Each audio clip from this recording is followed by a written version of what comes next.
she stole from the gods. The village of Okuta-Aro sat quietly at the foot of a jagged hill that everyone called Oke-Eri, the Hill of Ancestors. Its tall rocks cast long shadows over the Red Earth Pass, and the villagers believed that the gods lived within its caves. No one climbed Oke-Eri except the priests, and even they went only on sacred days, barefoot and trembling.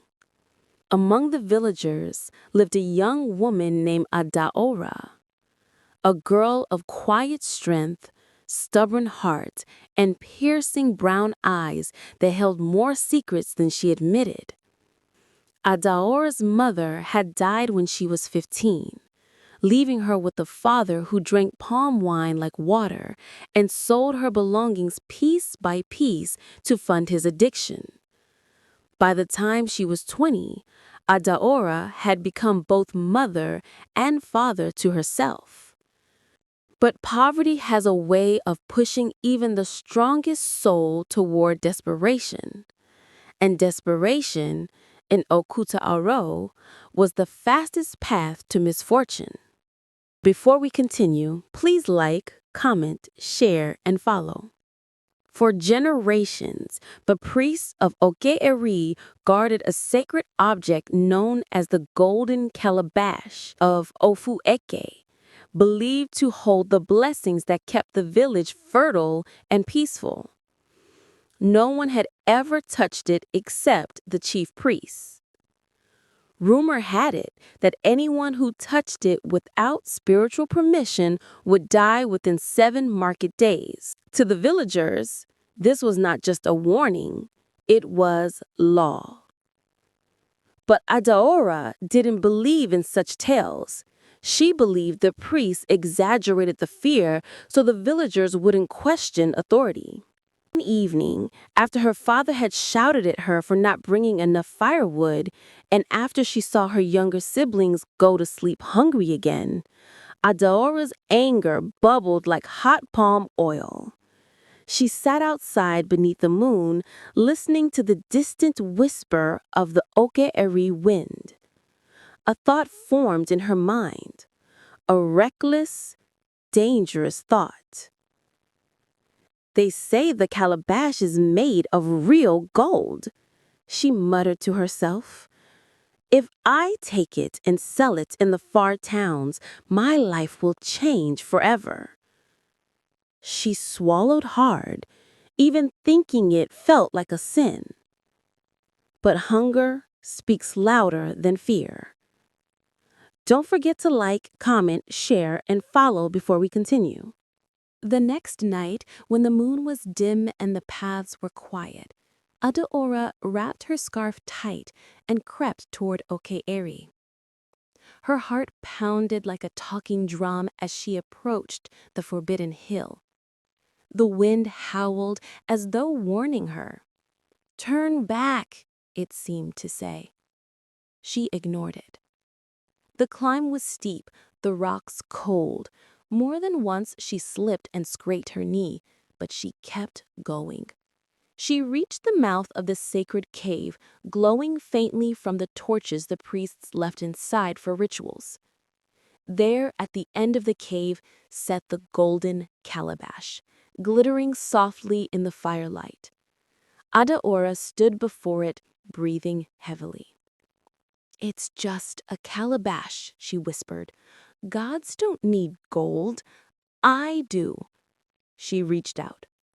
Her fingers touched it. Nothing happened. No thunder, no earthquake, no angry voice from the sky. She smiled weakly, lifted it carefully, and slipped it into the cloth she carried. She walked out of the cave, feeling a strange chill crawl up her spine. But she kept walking. Please click the follow button before we continue. By morning, the entire village buzzed like a disturbed beehive. The golden calabash was missing. Women wailed, men cursed, the chief priest staggered around in disbelief.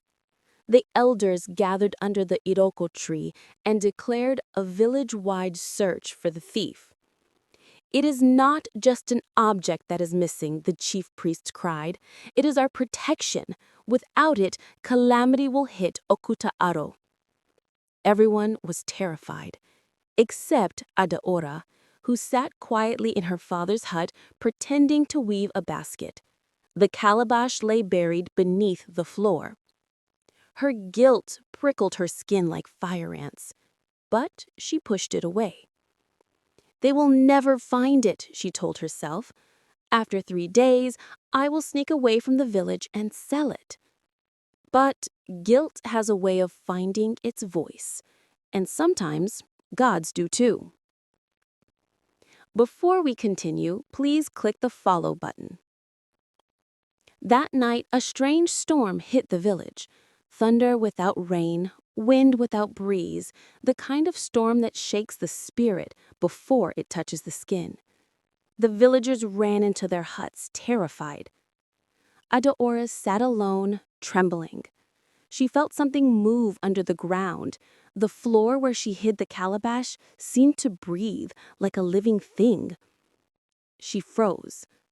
Suddenly, a whisper brushed her ear. "Return what you stole." Adaora screamed and ran out of the hut, falling to her knees outside. Her father rushed out, drunk and confused. "What is wrong with you?" he barked. But Adaora couldn't speak. Her mouth refused to open. Her voice was taken. The next morning, she woke to find she could not talk. Her siblings cried. Her father blamed witches. The villagers suspected it was a spiritual attack. But Adaora knew the truth. The gods had found her. Before we continue, please don't forget to click the follow button. The village well dried up the next day, completely. Women cried into their empty pots, men dug new wells, but every single one produced dust and heat. The chief priest announced that the gods were angry. "Until the thief confesses, our land will suffer," he shouted. People began to fear one another. They whispered accusations, eyes grew suspicious. Adaora's guilt dug deeper into her chest, but she still refused to come forward. "What if they kill me?" she thought in terror. But the gods do not negotiate with fear. Please like, comment, share, and follow before we continue. On the third night, Adaora had a dream. She stood in a dark place surrounded by shadows. A tall figure with burning eyes stepped toward her. "You have stolen from the gods," the voice thundered. "You have stolen what keeps your people alive." Adaora fell to her knees weeping, though no sound came out. "Restore what you took," the voice ordered, "or the next sign will be death." She woke up sweating, shaking, her heart racing. Her voice was still gone. Please don't forget to click the follow button before we continue. The entire village gathered the next morning under the iroko tree to beg the gods for mercy. The priests chanted, people cried. The chief priest looked as though he had aged 10 years in one night. Adaora stood at the edge of the crowd, trembling uncontrollably. The voice inside her head whispered again, "Confess." Suddenly, her legs moved on their own. She stumbled forward, falling to her knees before the crowd. The villagers turned, shocked. Her mouth opened, and her voice returned in a broken scream. "It was me!" Gasp filled the air. Adaora shook violently, tears streaming. "I took the golden calabash," she cried. "I buried it under the floor of my father's hut. Please, I was hungry. I was desperate. Forgive me." Her father let out a cry and collapsed. Women covered their mouths. Men cursed loudly. The chief priest stepped forward, his face dark with disappointment and fear. "Adahora," he said bitterly, "you stole from the gods, and the punishment must be carried out." The elders decided she must return the calabash herself to the sacred cave at Oke-Eri. But she would not go alone. The entire village followed behind her in a long, silent procession. She walked barefoot. The rocks cut her feet. The wind howled like mourning spirits. When she reached the cave, she knelt and placed the calabash at the altar. Instantly, the wind stopped. The air grew calm. A heavy silence fell. The gods had accepted the return. But Adaora's fate was still undecided. The chief priest spoke. "She has returned what she stole, but a price must still be paid. The gods demand a sacrifice." Adaora's heart stopped. "Your punishment," he continued slowly, "is exile. You will leave Okuta Aro before sunrise tomorrow and never return." Her siblings cried out. Her father wept and tore his cloth in regret. But the decision was final. At dawn, Adaora tied a small bundle of clothes and food on her back. She looked at the village she had known all her life. Its winding paths, its tall trees, the compound where her mother was buried. She felt the weight of her actions like a stone in her soul. People watched from their doorways as she walked out of Okutaro. Some pitied her, some cursed her, but many simply remained silent. Adaora did not look back. She walked into the thick forest path, not knowing where it would lead. Some said she later settled in a faraway town. Others swore she became a wandering healer.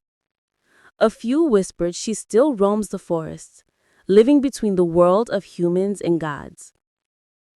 But one thing remained clear in Okutaro. She was the girl who stole from the gods and paid the price.